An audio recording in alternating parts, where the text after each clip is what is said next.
네, 글로벌 ETF 시황입니다. 전체적으로 좀 빨간불이 두드러졌다라고 볼 수가 있겠는데요. 부채한도 협상 기대감이 상승 투심을 크게 끌어올린 것으로 보여지고 있습니다. 먼저 스파이가 1.21%, 나스닥도 1.21%, 다이아가 1.29% 오르면서 3대 지수의 온기를 고스란히 반영을 했고요. 앞서 앵커께서 짚어주셨지만 AI 기대감이 쏠리고 또 바닥론이 제기된 반도체도 보시면 2.47% 크게 튀어 올랐습니다. 기술과 금융 섹터 여전히 좋은 모습 보이고 있는데요. 특히 기술주에는 이제 금리 인하 기대감이 쏠리고 있다라고 볼 수가 있겠고, 은행주도 웨스트 얼라이언스를 투심이 올라가면서 확실히 올라간 모습이 나타나고 있습니다. 다음으로 변동성은 4.87% 밀리면서 시장의 안정성을 고스란히 반영을 했고, 금채굴은 0.85% 밀리는 모습이 나타났습니다.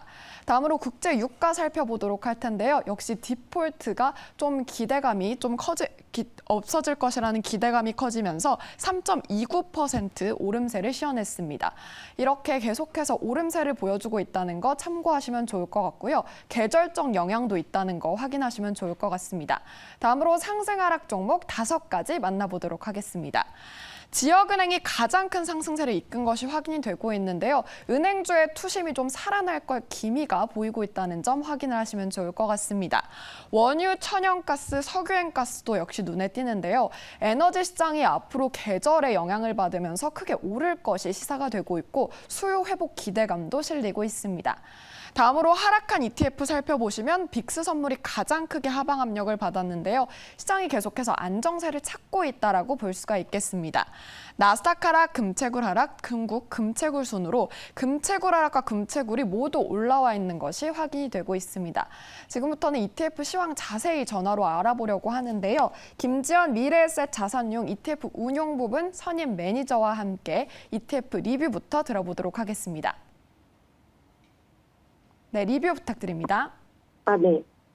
일단 지난번 미국 시장에 대한 리뷰 드리겠습니다.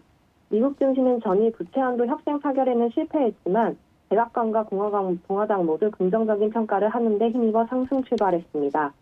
그런 가운데 장 초반 바이든이 협상 타결에 대해 확신한다고 발표하자 시장은 상승 흐름이 확대되는 모습을 보였습니다. 여기에 지역은행인 웨스턴 얼라이언스의 예금이 증가했다는 소식과 부채 한도 협상 타결 기대에 금융주가 급등하며 상승을 주도했습니다. AI 산업 기대 속 반도체 업종 강세도 뚜렷하게 보이며 S&P 500 지수는 1.19%, 나스닥 100 지수는 1.22% 상승 마감하였습니다.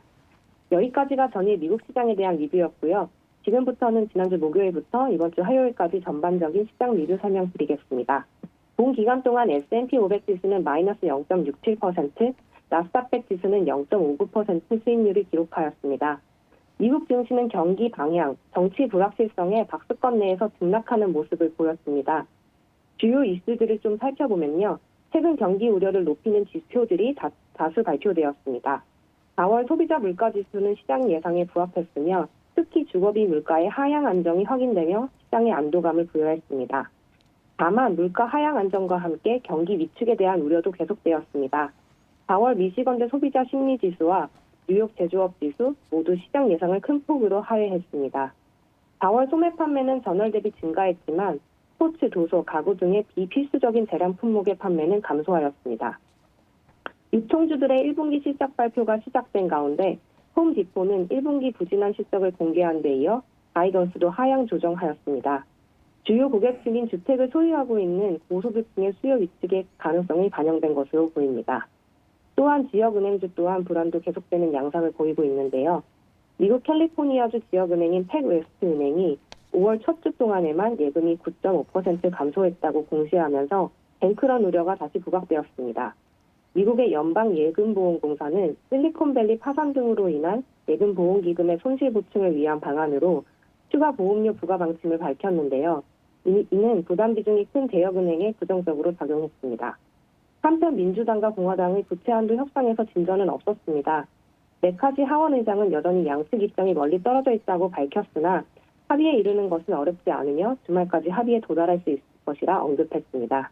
이에 옐런 재무장관은 부채 한도 협상이 교착 상태가 지속되어 경제적 비용이 증가하고 있다며 부채 한도 상향을 촉구한 것이 주요 이슈였습니다. 네, 각종 지표와 함께 부채 한도 협상 이슈가 계속해서 불거지고 있다는 점 짚어주셨는데요. 그렇다면 강세를 보인 ETF도 짚어주시죠. S&P 500 섹터 중 커뮤니케이션 서비스 업종의 상대적 강세를 확인할 수 있었습니다. 알파벳이 업종 지수 상승을 주도했는데요.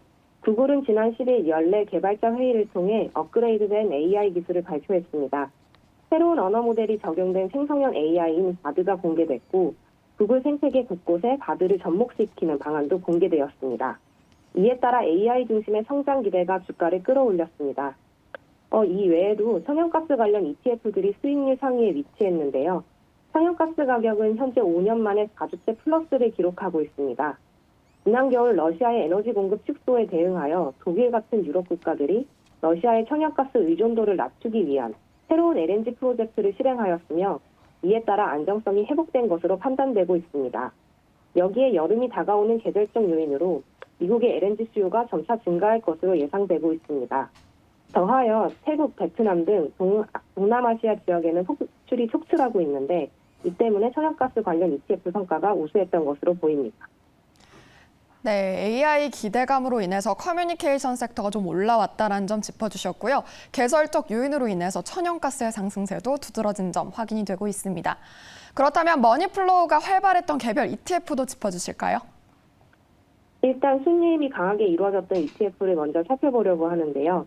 미 연준의 기준금리 인상을 둘러싼 불확실성이 단기적으로 해소된 가운데 1분기 미국 실적 발표가 마무리 국면에 들어서며 증시 모멘텀은 상당히 약화된 상태입니다. 이에 따라 미 국채에 투자하는 ETF인 VGSH, SCHO, AGG, BND 등이 작은 순이익에 강하게 이루어지고 있습니다. 이 외에 글로벌 주식시장에 투자하는 ETF인 VT로의 순이익도 관찰되었습니다. 반면에 순유출이 크게 발생했던 ETF들도 확인해보면요. 미국 장기금리의 레벨이 한층 낮아지면서 가치주 대비 성장수 강세가 지속되고 있는 가운데 대형 성장주 위주의 강세로 S&P 500 지수 밸류에이션은 부담스러운 수준에 머무르고 있습니다. 이에 따라 나스닥 100 지수 ETF인 QQQ, 러셀 2000 지수를 추정하는 IWM, 이머징 마켓 지수를 추정하는 EEM과 같은 시장 대표 지수 관련 ETF와 HYG와 같은 하이힐드 채권 ETF와 같은 위험 자산에서 차익 실현형 상품 자금 순유출이 관찰되고 있습니다. 추가적으로 금 가격 고점 인식 속에서 금 관련 ETF로의 순유출도 확인되었습니다. 네, 대표적으로 안전자산으로 꼽히는 국채가 좀 순유입이 강했다라고 말씀을 해주셨고요. 위험자산 선호 심리가 아직은 좀 회복이 안 됐다는 점도 함께 짚어주셨습니다. 그렇다면 최근 신규 상장을 했거나 좀 관심이 있어 보이는 ETF는 어떤 게 있을까요?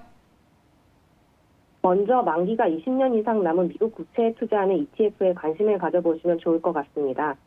대표적인 ETF로 TLT가 있습니다. 국채 금리가 하락할 때 가격이 상승하는 상품인데요. 과거 팬데믹 과정에서 발생했던 경제 지표의 특이점이 점차 사라지며 고용, 소비 모두 명확한 둔화 국면에 진입할 것으로 점쳐지고 있습니다. 기대 인플레이션이 안정되는 시기가 되면 연준도 실제로 스탠스를 바꾸기 시작할 것으로 보입니다.